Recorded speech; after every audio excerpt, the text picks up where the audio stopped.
So we are in Alicante, not too far from Benidorm. Beautiful hotel, but never mind all that. Look at the bikes.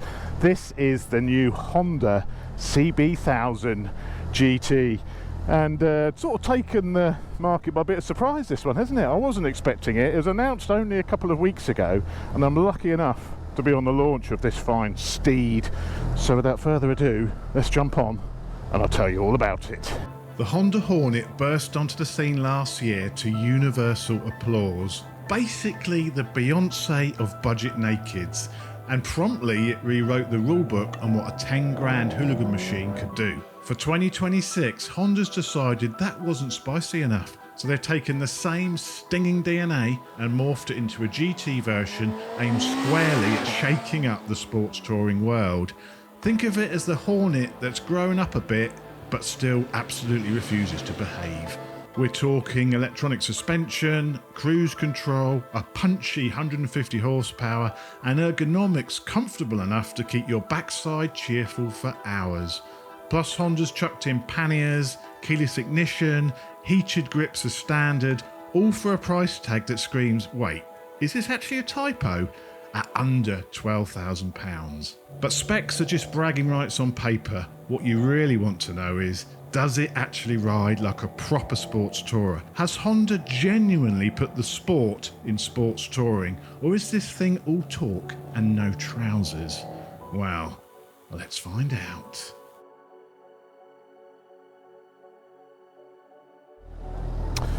So the bike I'm going to be starting on is actually the accessorised version. So this one has the comfort seat, which I think is a 15mm thicker padding for the pillion as well. Also has a slightly higher screen, so this screen is slightly higher than the standard item. Or is that the standard screen? No, that is slightly higher, that you can see. The other screen's slightly lower, so slightly higher screen. This one also has the fog lights, or riding lamps I guess you'd call them, and the little pieces at the bottom here, the little sports pack, same as the Hornet SP. That was an option on the Hornet as well.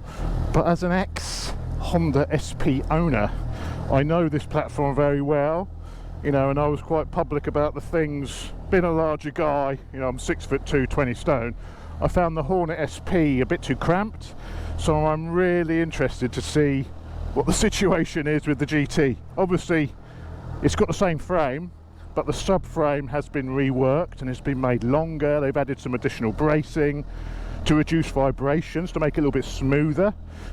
I'm pleased to report immediately, compared to my old Hornet, that there is more room. I mean, I can feel the back of my arse touching the seat behind, but there's definitely, it's a wider seat. It's a much more comfortable seat than the Hornet, actually. Thank goodness, thank goodness. That was my major sort of criticism with the Hornet SP. For a larger guy, and I'm only talking about a larger guy, bars are wider. The bars are actually a little bit closer to you than the Hornet, but they're definitely wider. And the leg position is a bit more comfortable, slightly lower pegs, but it feels a bit of a sporty position still. Feels like I'm ready to go. It's in standard mode, and you can see the suspension is nice and compliant, nice and soft in this mode. Obviously fully electronic, and as you go through the modes, the suspension all adjusts. So this bike is obviously heavily based on the new CB1000 Hornet. Same frame, well, the same frame around the engine. The subframe has been modified slightly and lengthened. Also some additional bracing on the frame. They say to reduce vibration, to make a little bit less vibration. It's 147 horsepower, so it's slightly less than the Hornet by a couple of horsepower. And it's got a slightly less torque, but the torque is lower down the rev range. So of course this engine has been retuned slightly to give it a stronger mid-range, but it's still 147 horsepower, so there's still plenty of power on tap. I'll be quite interested to see if I can feel the difference in the way it makes that power, because on the Hornet, you know, it had a good bit of mid-range, but you know, to sort of access the ultimate performance, you've got, it's a straight four, so you've got to rev it to really, you know, get that 147 horsepower. But I'll be interested to see how it makes that power. Oh, definitely sounds different. Definitely sounds different to the Hornet SP. Let's put that screen in the upper position because that is a little bit of wind noise. There we go. That is better. Adjustable screen, but it feels pretty agile actually. Brakes, they feel nice. I mean, it's 229 kilos, so it's more weight here than the Hornet. And this bike, of course, has a 21 litre tank. The Hornet, I think, was a 17 litre tank. There's 21 litres on this, so it's a much bigger tank. Another one of my slight criticisms with the Hornet was the tank was very wide, so you had to splay your legs quite a lot. Nice dose of mid-range there, but you had to splay your legs quite a lot on the Hornet. Being 21 litres, obviously the tank's even bigger, but I think it's bigger at the top. My leg sort of position feels the same as with the Hornet, so splayed a bit but not splayed anymore because of the larger tank, so that's okay. So this bike costs just under £12,000, 11,999 on the road in the UK, and for that money you get 147 horsepower, you get heated grips as standard, you get keyless ignition, you get fully electronic suspension front and rear. And I thought the electronic suspension, they got to be saving some costs somewhere, but no, it's full IMU controlled, because of course the Hornet never had an IMU, so there was no IMU on the Hornet, so the traction control and everything was a little bit rudimentary. You know, if the front wheel came up, it would cut power quite abruptly. So we're going to do those sorts of tests today, but with an IMU, hopefully, you know, the electronics feel a little bit more sophisticated. You also get cruise control, not radar and all that, but you do get cruise control. You even get a centre stand and panniers as standard for £12,000. So, oh dear, someone's had a whoopsie.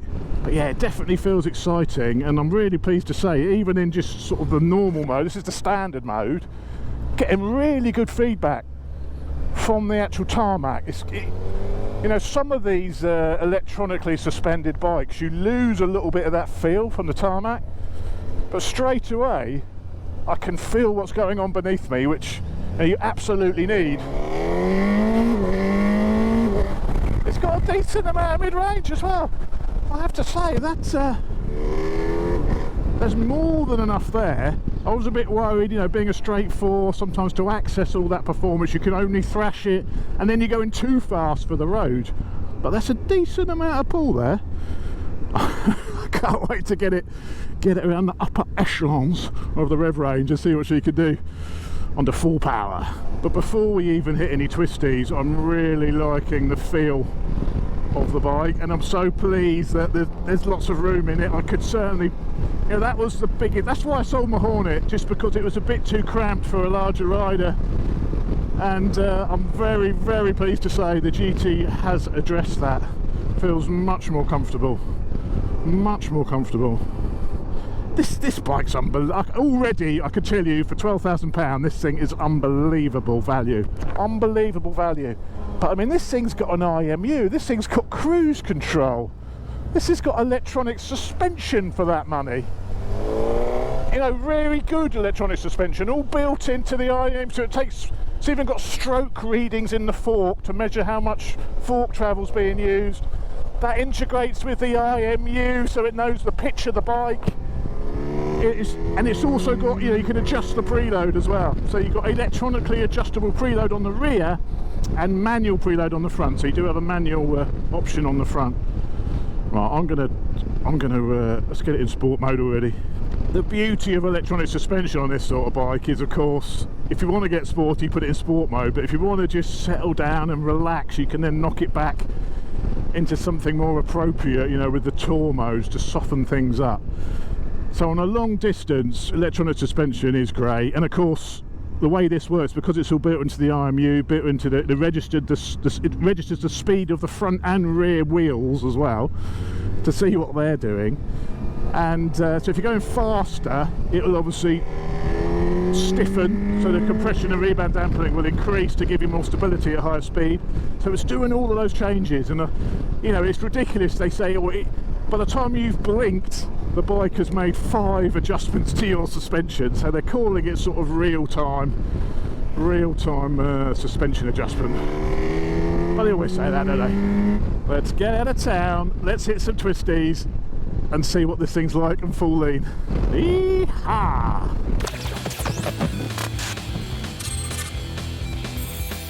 Right, let's feed into this a little bit. Yeah, I like the feedback. It does feel soft. I mean, it's plenty of movement in it, even in the sport mode. We'll see in a minute if you can go in and dial in a little bit more. But yeah, I can feel what is going on though, which is the important thing. I can feel what the tarmac is doing. I'm going to have a play around with the quick shifter because it's a little bit slow to change. So I will play around with the settings. But if it's anything like my old Hornet, there's not a lot you can do with it. It is what it is. Yeah, there is a little bit of buzz to the bars actually. When you're going through those twisties back there and you've got the revs sort of hanging around the 6,000 RPM range, there's a little bit of vibration through the bars. No! Well spotted. I love the look from the cockpit as well. Looks decent, doesn't it? I think they've done a top job with the whole styling of this bike. I think they've done a really good job on the styling. And this is the styling is done between Italy and Japan. There's a bit of a theme with that with some of the new Japanese bikes, isn't there? Where they sort of cooperate with the teams in Italy just to bring a little bit of that European flair to the bikes, and I think they've done a wonderful job on this. The pricing of the latest Hondas, I mean, Honda are absolutely knocking it out the park, aren't they, with their pricing at the moment. Like £12,000 for this with all the kit on it. It's sort of, you know, it's not far off Chinese prices, is it? And you've got Honda reliability, dealer network, you know, 8 generations of history and development. Yeah, it's good. The brakes are nice. Good feel from the brakes as well. Good feedback. They've changed the pad setup slightly on this one compared to the Hornet, standard Hornet, and it's given sort of good. I mean, I did think the standard Hornet brakes are very good as well. I'm not risking that. This is a sports tour, remember. If you know, it's got a good feedback from the front end as well. It's not, you know, it feels a bit more lazy on the front end when compared to the Hornet, but of course this suspension's tuned for comfort. You know, this bike's got to do more than the Hornet does. So the front does feel a little bit lazier, but it still feels very nice.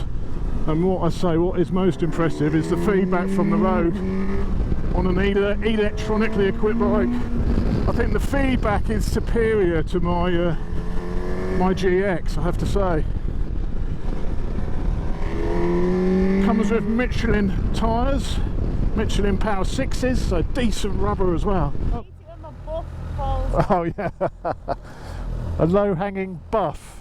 So that's the first little photo opportunity done. I have to say, so far, loving it. I've just been through the menu and I've made some adjustments, and I've increased, you can tune the suspension, so I've increased the, what do they call it, this is the compression on the fork, so you can't adjust rebound and compression damping separately, but you can just increase compression. So I've gone on, because we're going to be really twisty and chucking it around, I've put a bit more compression on the forks. I've gone preload with luggage and a pillion on the back, and again I've increased everything to maximum. So I've basically maxed out the suspension for compression to see if we get a little bit more support. I've also noticed on here you've got a USB charger up on the dash here. You've got your spotlight, they're accessorised, but you've got the spotlights on there, and the heated grips are integrated into the switchgear, but you also do get a button on the dash. So unlike the Suzuki, the GX, where the heated grips are completely independent, you actually see it's integrated into the bike. I've also had a little play around with the quick shifter, and I've made it a faster shift on the up and left, so it's fast on up and medium on down. So we'll see if that makes it any better. But the down's alright, the down's fine. It's just a little bit, it's just a little bit slow going up. But I'm being picky. I think with my tweaks, there's definitely a little bit less fork dive when you go hard on the front. Yeah, there's definitely a bit more support from the front end. But it's agile. I mean, you can throw this around. A little bit of rear brake. Second. Woo! Attention. Slow down, you mad boogers. There are suspension changes. Obviously the rake and the trail and the wheelbase is different to the Hornet. That's probably why the front is a bit more planted, because it's got a longer wheelbase than the Hornet. I think the swinging arm is 60mm longer on the GT, but it's still got that real playful feel to the handling. You're still sort of nicely on the nose, so it really tips in beautifully, and it's definitely a sports tourer. I mean, it's a good emphasis. I think actually already I can tell you there's a really good balance between comfort and sport with this. It really is. I mean, it makes you wonder if this was really the bike they had in mind when they made the Hornet. You know, they probably knew this was going to be the bike for this platform, and I wouldn't be surprised. This feels a very complete package. It doesn't feel like, oh yeah, you know, it's cheap, it's good, but you know, it's good, it's cheap. No, for them, it doesn't feel like there's any compromises in the build quality. Well, if you say the build quality, I guess you've got the single piece frame and everything, but apart from that, I don't think there's any compromise in the build quality, the finish, you know, and even all the electronics, the way it's all integrated, IMUs, you know, all that stuff. I think this was the bike they had in mind all along. Hey! Fagan's got it up. Talking about fit and finish and stuff like that, another thing, when you look inside of like the opening here for the cowl, it's all lined, you know, it doesn't look like it's a bit of cheap unpainted plastic, you know, in the inside. Backlit switchgear as well, certainly for that main button, but the screen operation is I mean, you can do that literally so easy to adjust that. I don't see where they've cut costs to bring this out for 12 grand, under 12 grand. It's bloody impressive. With the key, it took me a little while to work out how to turn it on. You've actually got to push it and then turn it. If you just try and turn it, it won't turn, so you've got to push then turn.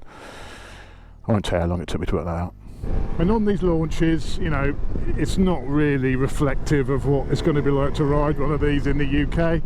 Obviously the roads in Spain are absolutely lovely. You've got endless twisties like this, you know. And I think that was, I guess, some of the criticisms, I guess, from the Hornet launch, and what I found with my bike, you know, how harsh the suspension was, because suspension was quite harsh on the Hornet and needed some fettling, you know, to bring it into, to make it a bit more comfortable, a bit more compliant. I don't think it's going to be the case with this one, because I can tell already it's lovely and plush. The wheels are the same as the Hornet, so it's got a 5.5-inch rear wheel rather than the 6-inch rear wheel, and it's got the 180 rear tyre like the Hornet. So that, I think, is key to giving it that's what gives it that, it helps give it that little bit of extra agility, the slightly skinnier and more dished rear tyre with a 5.5-inch rim. Come on, they're taking the mic away, aren't they? Any time today would be nice. Good view. Oh. The gearing is identical to the Hornet, so it's quite close ratio, sort of first, second and third. So they haven't played with that. We do have a little bit of motorway on the way back, so we can see how it cruises, but from memory it was fine. It was fine at cruising. Cruised lovely. I do want to see how the traction control manages front wheel lift. So as I mentioned, on the Hornet it was not very sophisticated, but that bike didn't have an IMU. This has got an IMU. So in theory you should have slightly more sophisticated wheelie control, because the bike would basically shut down and drop the front quite abruptly. With an IMU it should be able to manage that a lot smoother, so hopefully we get a bit of road straight enough to, to give it a full bit of beans in a minute. I think it's going to have to be first gear to entice the front wheel in the air, because as I mentioned, you know, the swinging arm is longer, there's more weight, so it definitely doesn't wheelie as easily. That's third loop, decent bit of driving third, but it doesn't wheelie as quite as abruptly as the Hornet does. I think that's due to the wheelbase, as I say. But look, the direction change is like flip-flops. Yes, the chassis is very good. But the good news is, for a hooligan like me, it delivers that performance, delivers that feel. You're rewarded for going fast.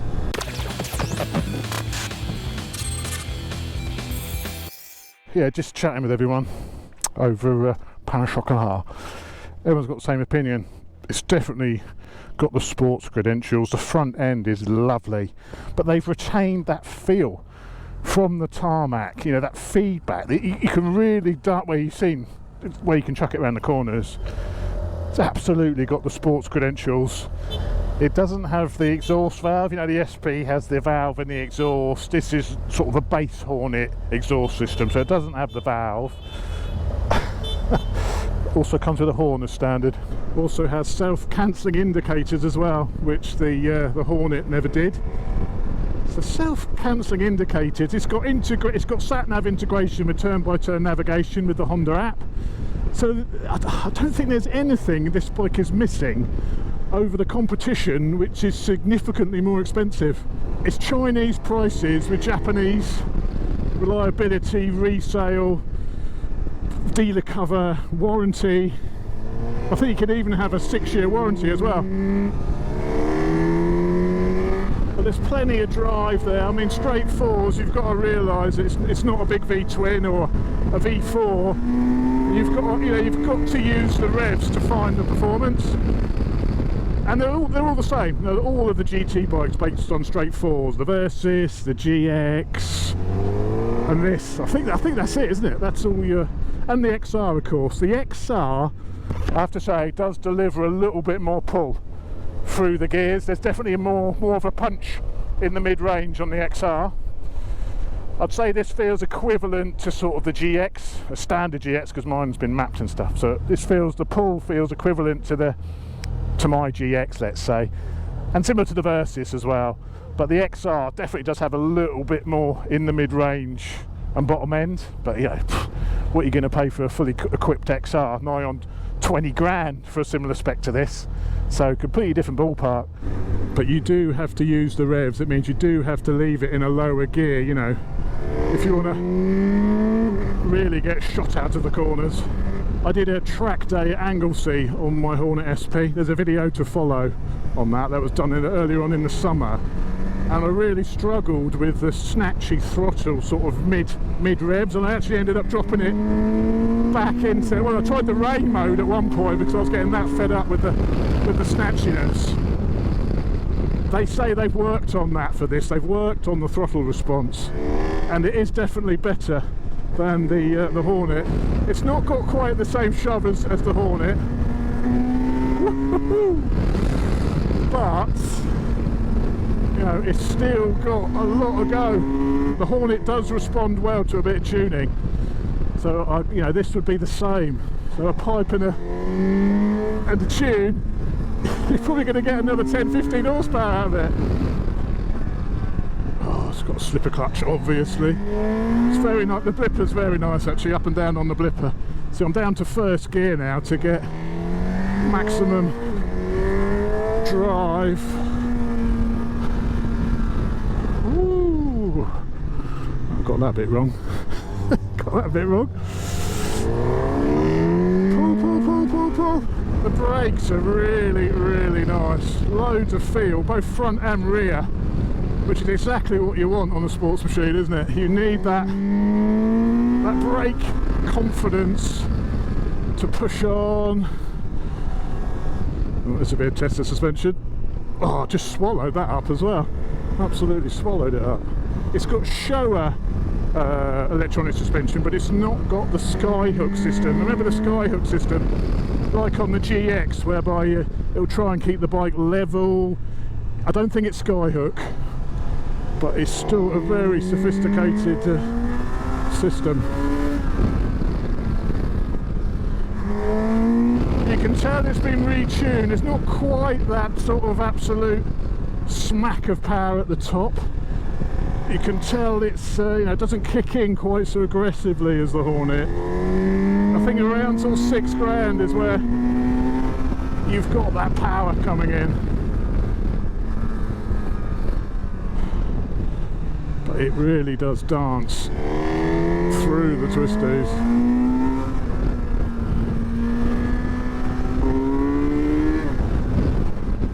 This is a great bit of road, isn't it? You don't launch a bike here that doesn't handle, do you? If you know the bike doesn't handle very well, you don't choose this area to do the launch. So you can tell Honda are obviously confident in this bike's performance attributes, that's for sure. Ah, there we go. The electronics limited the wheelie then in a nice way, not in an aggressive way. I think it's going to have quite a much smoother effect when the traction control kicks in, which is also the wheelie control. One thing you can't do, like the Hornet, you can't sort of turn off wheelie separate to traction. You still can't do that. And when you turn the bike on and off again, the traction control comes back on. So not that it matters. Anyway, that matters when you're buying the Hornet SP, a naughty little naked, but it's not quite so important when you're on a GT machine. I can forgive it that. On the Hornet, you'd have to, if you really wanted to get a lick on, you'd have to turn the traction control off because it was too aggressive, the wheelie control, and it would shut the bike down completely if the wheel came up. Well, because you've got the IMU on here, we're back there, we'll try again in a minute, we're going to obviously experience that again. But that put that down particularly gently because it's using IMU data and not just wheel speed data to manage your traction. Look at the view, very quickly. Look at the view, very quickly. The quick shift and blipper actually seems fine when you're absolutely on it. I think it's more in sort of the bottom end mid-range that you notice it. When you're absolutely screaming it, it's fine. Yeah, the blipper's lovely when you're really hammering it down through the box, I have to say.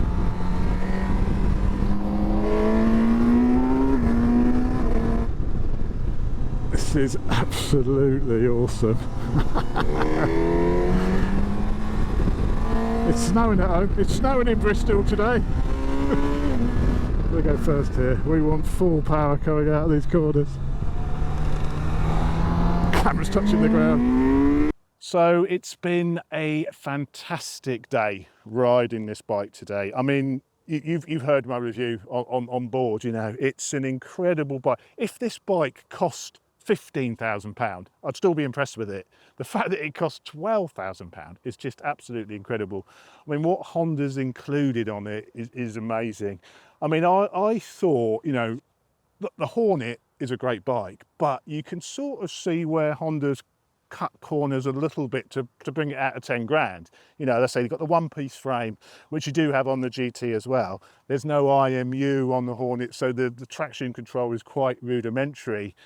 Obviously, the GT has an IMU, you've got cruise control, you've got all of those extras, and it's £12,000. I mean, the only negatives I can really come up with this bike is it's a little bit buzzy at higher speeds, but most straight four bikes are like that anyway. And with the wider bars, I think it amplifies that a little bit with the wider bars, but it's not intrusive. I could certainly put up with it. It's no worse than the BMW XR or my GX. Probably, it may be a tiny little bit more vibrations than the GX, but not much. Certainly not enough to become intrusive. The only other thing which I've noticed is the quick shifter is a little bit notchy up and down. Well, just mainly up through the box, to be honest. Down's okay. When you're really on it, it's fine. But in the mid-range bottom end, if you use a quick shifter, it seems it's a bit slow to change. So as it goes up a gear, it sort of hammers into that next gear a little bit. And my Hornet SP was exactly the same as that. So I was hoping they may have tuned that a bit better, but the quick shifter is still a little bit clunky. And there's a little bit of vibes, as I say, through the bars. And at motorway speed, sort of 70, 80, you can feel a little bit of buzz through the seat. But, you know, I'm clutching at straws. I'm clutching at straws to point out bad things about this machine. The fit and finish doesn't look like a £12,000 motorcycle.